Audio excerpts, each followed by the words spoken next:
Hiperdata, el podcast.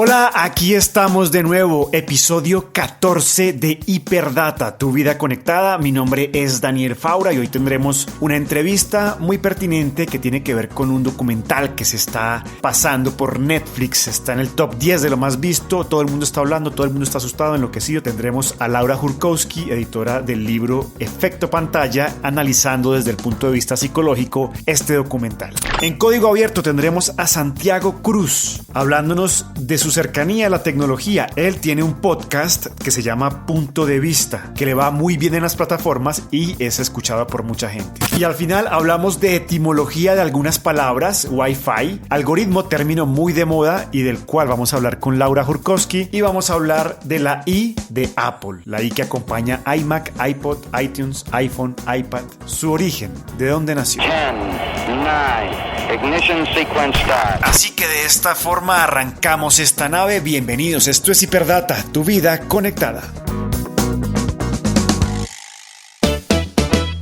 Y hoy en Hiperdata tenemos a Laura Jurkowski. Ella es autora del libro Efecto Pantalla, psicóloga, directora de Reconectarse, un centro especializado para la adicción a Internet. Vamos a hablar con Laura de un documental que está dando mucho de qué hablar en Netflix, se llama Social Dilemma, donde antiguos empleados de alto nivel de las Big Tech como Facebook, Twitter e Instagram hablan de su paso por estas empresas y de cómo su forma de monetizar está afectando a todo el mundo, inclusive a la democracia. Es algo realmente muy alarmante. Ya habíamos hablado al respecto de este tema con Orlando Ayala, con Santiago Bilinkis y con Claudio Caracciolo. Y bueno, hoy tenemos a Laura para abordar el tema desde un punto de vista más psicológico, para que las personas tomen acciones, porque este es un tema que debemos empezar a regular desde casa, porque los gobiernos van en desventaja, van muy atrasados, no van a la par de la evolución de las grandes tecnológicas en el mundo, así que esto debe empezar por nosotros. Quiero saludar a Laura Jurkowski, es un placer tenerla acá con nosotros y hablemos de Social Dilemma. ¿Qué opina de este documental, Laura? ¿Cómo está? Hola Daniel, mucho gusto estar aquí con ustedes. La verdad que me parece muy importante el documental, porque justamente habla de algo y hace mucho hincapié de la poca conciencia que en general la gente tiene de este problema, ¿no? De los efectos que tiene el uso excesivo de las pantallas, de la tecnología. Digamos que el uso excesivo que tenemos y dependiente y en muchos casos hasta adictivo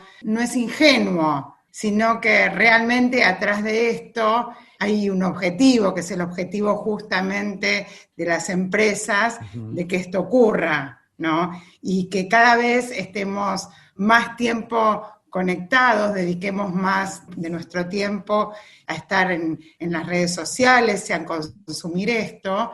Para ello, digamos, lo que hacen de alguna manera es investigarnos, estudiarnos a cada uno de nosotros para ver cuáles son nuestros intereses y ofrecernos permanentemente aquellas cosas que nos van a mantener cada vez más tiempo conectados, ¿no? Laura, ¿hay mentira o algo de exageración en este documental? Yo soy una psicóloga y lo que yo puedo ver son los efectos de esto en las personas. Yo realmente no sé el otro lado, digamos, de la cocina de esto, qué ocurre y cómo se llega a esto. Lo que yo sí puedo ver que cada vez más nos encontramos con gente que cada vez está más tiempo conectada, nos encontramos con algunos efectos que uno ve cotidianamente, que si yo estoy conversando con alguien y, por ejemplo, nombro que estoy interesada en comprarme unas ollas de cocina, por ejemplo, aparecen en mis redes sociales publicidades de ollas de cocina, ¿no? Entonces, uno lo ve en la práctica que esto va ocurriendo. Si nosotros tenemos una determinada forma de pensar, una determinada ideología, vamos a ver que se nos ofrecen artículos o gente que piensa nuestra misma ideología, vamos a tener sugerencias en Facebook de gente que tiene intereses parecidos a nosotros y una ideología parecida a la nuestra. Entonces, de esta manera uno cada vez se encuentra más inmerso en este mundo digital. Entonces, lo que yo puedo ver es el efecto práctico de qué es lo que realmente está ocurriendo. Una parte de este documental me quedó sonando y es que dicen que el narcotráfico y las grandes tecnológicas llaman a la gente usuarios. ¿Cree usted, como lo muestran en Social Dilemma, que las pantallas son una droga moderna? En realidad, cualquier comportamiento compulsivo que lleva a llenar un vacío, que lleva a buscar algún tipo de gratificación, de satisfacción por medio de este comportamiento, que es un comportamiento que lleva a manejar algún tipo de dificultad subyacente que la persona no puede manejarlo de otra manera. Entonces, por medio de este comportamiento se logra como cierto alivio. Es una manera de canalizar cosas que de otra manera uno no puede canalizar. Todas estas cuestiones aparecen en cualquier comportamiento adictivo o en cualquier adicción, ¿no? Se comparten los mismos parámetros. Aquí no hay una sustancia a la cual la persona es adicta, pero digamos lo que es adictivo es este comportamiento compulsivo que la persona no puede dejar de hacerlo. Y a pesar de traerle dificultades en diferentes áreas de la vida, como ser en el área social, con sus amigos, con sus familiares, con sus parejas, muchas veces problemas académicos en el colegio o en la universidad, problemas laborales, problemas en la concentración, en la atención, y empiezan a sufrir estos efectos que genera el comportamiento. Y a veces empiezan a dar cuenta por un rato, pero a pesar de esto, es tanto la dependencia que se tiene, es tanto, digamos, la sensación de satisfacción inmediata que dura un ratito, la persona no puede dejar de realizar este comportamiento compulsivo. Y aparecen los mismos síndromes, digamos, que en otras adicciones, el síndrome de abstinencia,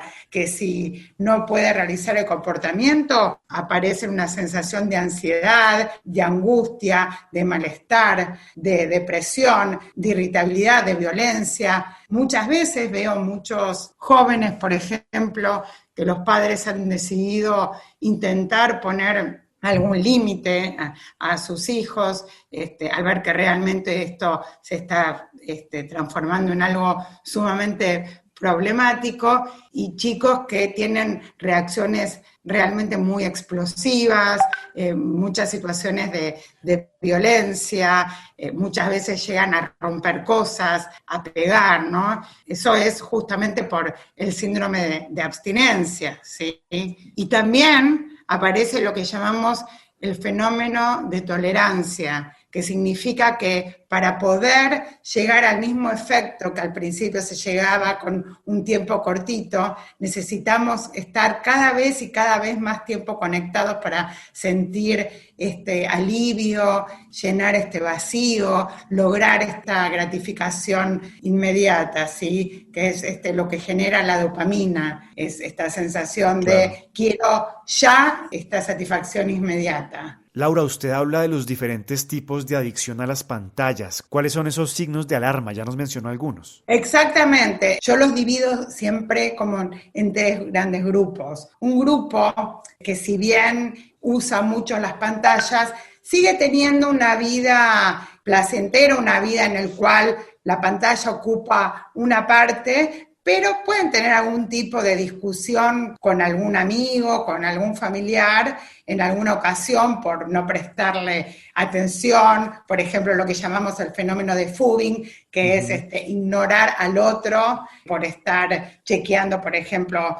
el celular, pero, digamos, no descuidó su vida en general y sigue teniendo una vida rica en las diferentes áreas de su vida. Hay un segundo grupo en el cual yo ya ahí digo, ojo, aquí estamos ya pondrían un semáforo el color amarillo, digamos, hay que prestarle como un poquito más de atención a este grupo, que empezamos a ver que el interés central de la persona justamente pasa por la pantalla. Y empezó sí a descuidar algunas áreas de su vida. Quizá sus notas ya no son las mismas que antes, o no presenta ya los trabajos cuando lo tienen que trabajar, hay discusiones con familiares, con amigos, pero sigue teniendo una vida más allá de las pantallas, sigue teniendo un hobby, puede seguir haciendo algún deporte, no perdió tanto de su año escolar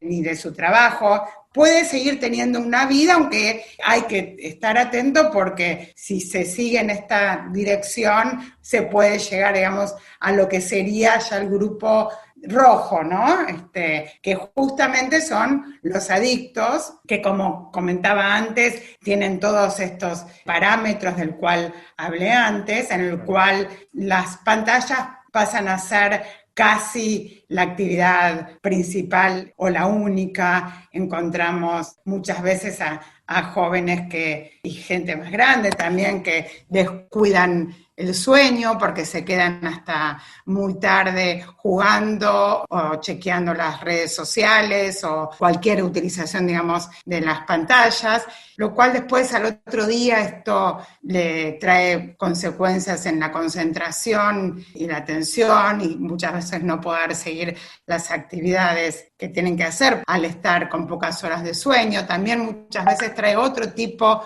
de problemas físicos, el sedentarismo, muchas veces dolores en diferentes partes del cuerpo, por la postura, problemas en los ojos, cervicales, en los brazos, en las manos por estar, digamos, utilizando mucho las manos justamente por el celular o por la computadora. Entonces, este grupo vemos que realmente empieza a tener serias dificultades y como todos los adictos en general no tienen un registro, conciencia de que tienen esta dificultad.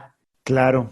Laura, ¿será que tenemos perdida la batalla frente a los algoritmos? ¿Qué podemos hacer? Yo leía que usted recomienda, no sé, tener de pronto una pantalla solamente, no la vista en dos pantallas, el tema de las notificaciones. ¿Qué recomendaciones hay para no caer en este limbo de la inteligencia artificial? En relación a esto, yo doy como varias sugerencias. Primero, establecer una agenda, y ni que hablar ahora que estamos con esta situación de cuarentena, poder organizar una agenda de actividades que impliquen actividades con pantalla y actividades sin pantalla. Y por otro lado, también tener en cuenta que cuando hacemos actividades con las pantallas, no todas las actividades son iguales. Hay algunas actividades donde tenemos un rol sumamente pasivo, donde solamente vemos, por ejemplo, qué está subiendo el otro a sus redes sociales, o jugando algún jueguito, digamos, en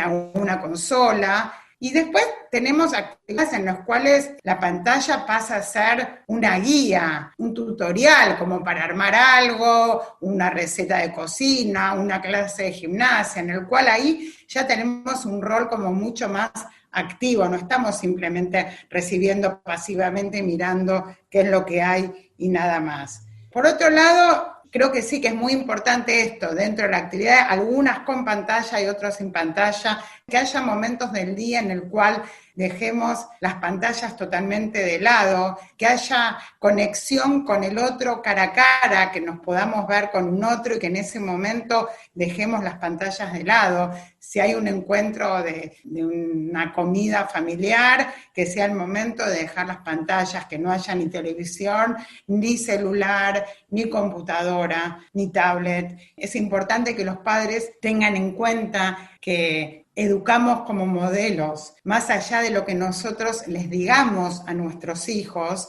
es fundamental lo que nosotros hacemos, con lo cual si les vamos a decir a nuestros hijos que no pueden jugar tanto a los juegos o no pueden estar tanto tiempo en las redes sociales, es fundamental que ellos también, siendo como modelos, actúen de esta manera y que no estén cuando están con sus hijos, por ejemplo, jugando o haciendo una actividad, chequeando todo el tiempo el celular, el mail, las redes sociales o chateando. Entonces, esto es fundamental. Por otro lado, es importante poder silenciar las notificaciones, porque todo el tiempo, si uno habilita, llegan notificaciones de un montón de aplicaciones y esto hace que uno esté pendiente de qué es lo que llegó, con lo cual interfiere la actividad que uno está realizando para poder verificar estas notificaciones. Un comentario importante es que hay un mito de que el cerebro es multitasking. ¿Esto qué significa? Que uno puede hacer muchas cosas al mismo tiempo. Y esto no es así. El cerebro, para poder realizar algo, debe focalizar en esa actividad. Y si yo estoy haciendo algo, ya sea hablando contigo, mirando una película, leyendo, estudiando, lo que sea, lo interrumpo para ver el mensaje o para ver una red social, estoy desfocalizando en lo que estoy haciendo para pasar a lo siguiente. Uno no puede prestar atención, o sea, se interfiere eso, y cuando uno no puede prestar atención, luego esto puede traer problemas de memoria, porque uno no puede recordar algo que no pudo prestar atención. Aquí en Colombia, en noviembre pasado, justamente sucedieron unas manifestaciones y a través de redes sociales, más específicamente de WhatsApp, se le trabajó la psiquis a la gente y la gente enloqueció, entró en pánico, pensaron que nos iban a invadir todos los conjuntos residenciales. Eso fue, mejor dicho, una locura. Y en Social Dilemma hablaban de que incluso temían que si esto sigue así, hablando de las elecciones y de todos los problemas que se han tenido a nivel mundial, podría ocurrir una guerra civil por la desinformación a la que está expuesta la gente. ¿Usted cree que esto podría llegar a pasar? Yo creo que es muy importante en este sentido que todos seamos como muy críticos siempre de la información que recibimos y tratar de buscar como diferentes fuentes de información y tratar de leer incluso versiones opuestas a lo que estamos leyendo, ¿no? O sea, creo que es importante eso, ser conscientes que esto está sucediendo, ser conscientes que esto puede cada vez ir más en aumento y que es importante entonces que para esto podamos tener una lectura crítica de todo, porque de alguna manera creo que por ahora esto no se va a evitar, no se puede evitar, salvo que haya, digamos, acciones de otro tipo que no dependen ni de ti ni de mí, digamos, que creo que pasa por otros lados, ¿no? Con lo cual lo que sí nosotros como individuos, como personas podemos hacer es tomar conciencia que esto está ocurriendo y poder ser muy críticos con todo lo que nos está llegando y estamos leyendo y siempre tener como un cuestionamiento y no tomarlo como la verdad. Antes de irnos, Laura, ¿qué le diría usted a los padres de hijos que están entrando a las redes sociales, TikTok, Instagram, Snapchat? Las adicciones o el uso excesivo a las pantallas es uno de los peligros, ¿no? Después tenemos otros peligros que tienen que ver, otros riesgos que tienen que ver con otras cuestiones, por ejemplo, cuáles son los contenidos a los cuales nuestros hijos se ven expuestos. Muchas veces entran a ver cosas para las cuales los chicos no están preparados. El aparato psíquico de los chicos, de los jóvenes, no están preparados para ver algunas cuestiones de violencia o algunas cuestiones de índole sexual que toman como algunas cuestiones más pervertidas como algo normal. Creo que tienen que ser conscientes que esto está, por un lado, o sea, ver qué es lo que los chicos hacen en las redes sociales, qué es lo que ven. Ya llegó una edad en la cual no podemos controlar qué es lo que hacen nuestros hijos o con quién chatean, o sea, no solamente es el contenido, sino también otra cuestión es con quiénes chatean. Hay muchos adultos que se hacen pasar por jóvenes, por amigos, realmente pueden amenazar o pueden generar situaciones muy violentas a los jóvenes. El riesgo no es solamente el encontrarse, sino también hay situaciones riesgosas en en Internet, en el mundo virtual. Le pueden, las cosas que dicen o que hacen pueden ser realmente muy dañinas, aún permaneciendo en el plano de lo virtual. Creo que es muy importante mantener un diálogo siempre abierto con nuestros hijos cuando son más chicos. Es muy importante que los padres vean una y otra vez qué es lo que hacen, qué es lo que utilizan, qué es lo que sus hijos suben, qué es lo que los hijos ven, y poder hablar de todos estos temas muy abiertamente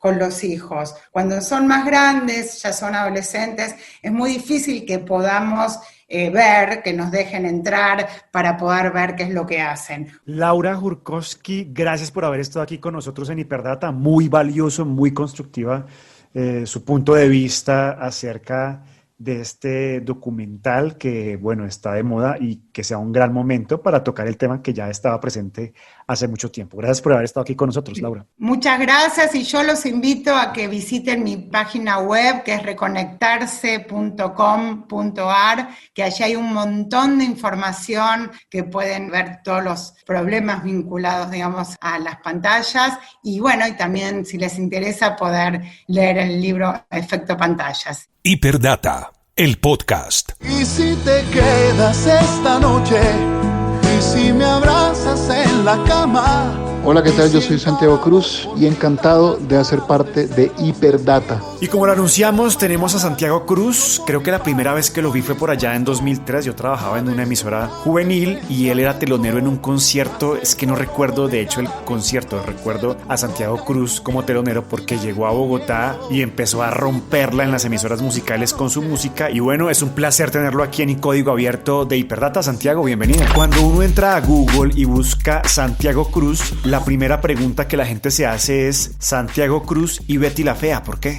Así es, efectivamente, salí como en 3 capítulos de Betty la Fea. Yo supuestamente, como parte de la historia, con el grupo que tenía en ese momento, éramos los músicos de planta de un lugar que en la novela se llamaba el Mesón de San Diego, y era donde don Armando llevaba a Betty a enredarla o a engatusarla, no sé, algo así. Eso fue hace como 20 kilos y tenía pelo todavía. Santiago, ¿cómo es hacer música en aislamiento? Pues a ver, hacer música en aislamiento, digamos que hacer música, componer, pues para el cantautor, que es mi caso, pues siempre es un ejercicio solitario. Así que eso no varía mucho en este momento.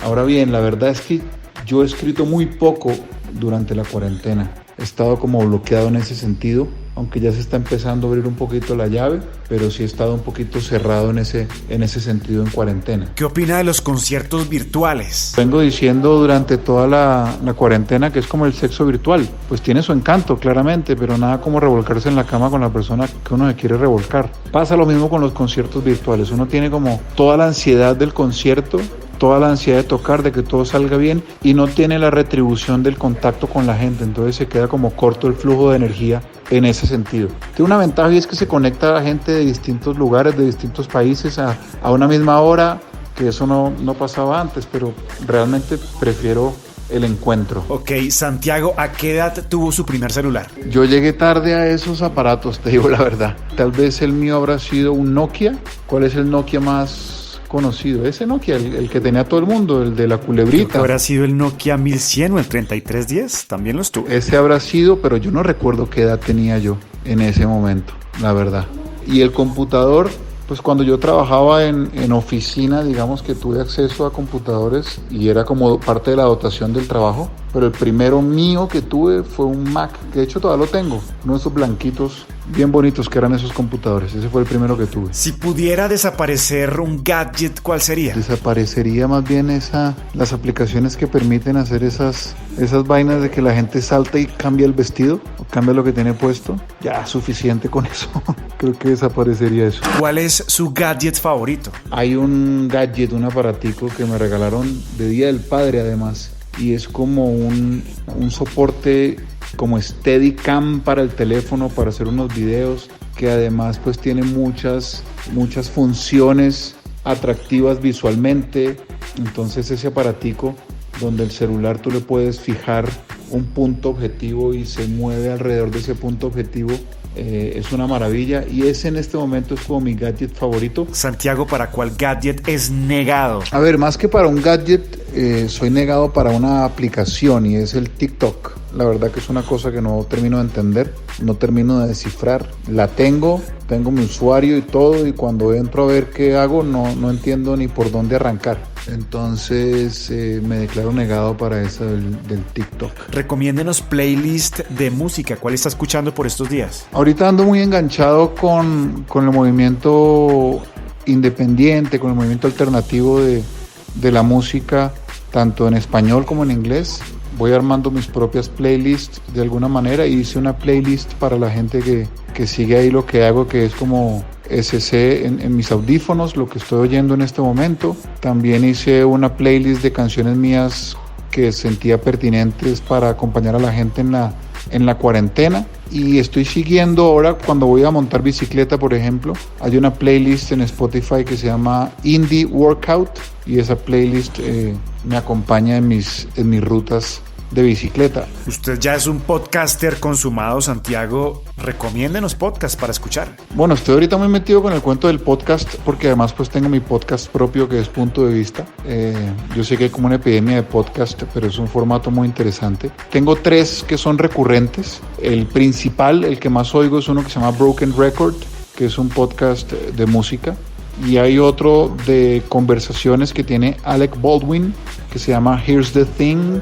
Y también oigo el de Diana Uribe. En su casa, ¿quién es el más tecnológico? Yo sí le llevo un poquito de ventaja a mi esposa, a María Paz, pero apenas un poquito de ventaja. Aunque yo veo, por ejemplo, que Salvador nos va a llevar ventaja a todos en muy poco tiempo, porque es un tipo como muy identificado a sus 5 años con todo lo que es tecnológico, y se mete y explora y investiga él mismo a su manera. Bueno, es todo un personaje. Esta parte me encanta porque termino viendo muchas de las sugerencias de los invitados. Santiago, recomendados para ver en streaming. En Netflix, por ejemplo, estoy viendo esta documental dividido en capítulos que hizo Zac Efron alrededor del mundo, buscando proyectos sostenibles y amigables con el medio ambiente. En Amazon Prime, por ejemplo, estamos enganchados con The Boys, que es una serie de superhéroes corruptos de alguna manera. En HBO Go está ahorita mismo una serie que es Lovecraft Country, que me parece tremenda serie. Digamos que son los que recomendaría en cada una de esas plataformas, la verdad. Y la de irnos, ¿usted es vieja o nueva escuela para producir música? Yo creo que los dos caminos tienen su encanto. A mí me gustan las virtudes que tienen los dos caminos, lo que ha traído la tecnología a la producción de música. Eso me gusta, que uno pueda experimentar mucho en la casa solo con su computador por horas. Eso me gusta y me parece que es beneficioso, pero también disfruto mucho la vieja guardia. De hecho, parte de mi proyecto que lanzaremos el año que viene fue grabado en bloque, en cinta, como se hacían las cosas antes, ¿no? Todos los músicos tocando a la vez, con ese sabor que le da la cinta a la grabación. Entonces, como ves, disfruto los dos caminos, ¿no? Las virtudes de la tecnología y la asepsia que da la tecnología, y también el suciecito de lo viejo, que es muy bienvenido. Aquí tomando nota, creo que me voy a ver The Voice por recomendación de Santiago Cruz. He escuchado otros comentarios, pero bueno, esto creo que ya fue la estocada final y lo pondré en mi lista. Santiago Cruz, gracias por haber estado aquí con nosotros en Código Abierto. Un abrazo virtual para todos, espero que nos encontremos pronto. Chao. Y al cierre hablemos de etimología de algunas palabras que tienen que ver con tecnología. Wi-Fi. Phil Belanger, uno de los miembros fundadores de la Wi-Fi Alliance, explicó que Wi-Fi fue elegido entre una lista de 10 nombres inventados por Interbrand. Interbrand nos dio también las palabras Viagra y Prozac. Wi-Fi no tiene ningún significado en particular y nunca fue oficialmente la abreviación de Wireless Fidelity. Sin embargo, la Wi-Fi Alliance lo usó como eslogan, The Standard for Wireless Fidelity, durante algún tiempo. Algoritmo, esta es un poco más complicada, aún no está muy claro el origen de esta palabra. Según la Real Academia de la Lengua, proviene del latín algobarismus. Algobarismus es una abreviatura del árabe clásico Hisabu Gubar, que significa cálculo mediante cifras arábicas. pero también existe la idea de que algoritmo deriva de la latinización de al-Jawarizmi, nombre de un matemático de origen persa, padre del álgebra, que vivió entre los siglos VII y VIII. La alteración de esta palabra además podría haberse producido por la mezcla del griego aritmos, que significa número, y del castellano logaritmo. Y para finalizar, hablemos de la I del producto Apple, que bautiza los iMac, iPod, iTunes, iPhone, iPad. La mayoría de los productos Apple. En un evento de Apple en 1998, Steve Jobs presentó el iMac y explicó la relación entre la I y el Mac. Aquí les dejo parte del audio. An iMac comes from the marriage of the excitement of the internet with the simplicity of Macintosh. En palabras de Jobs, iMac viene de la unión de la palabra Internet con la simplicidad del Macintosh. Era su primer computador que era capaz de navegar en la web y de Internet. Luego Jobs habló de la I como individuo, instruir, informar, inspirar. Dios mío, Steve Jobs sí que sabía vendernos humo, era un experto del marketing, vendía hasta un hueco.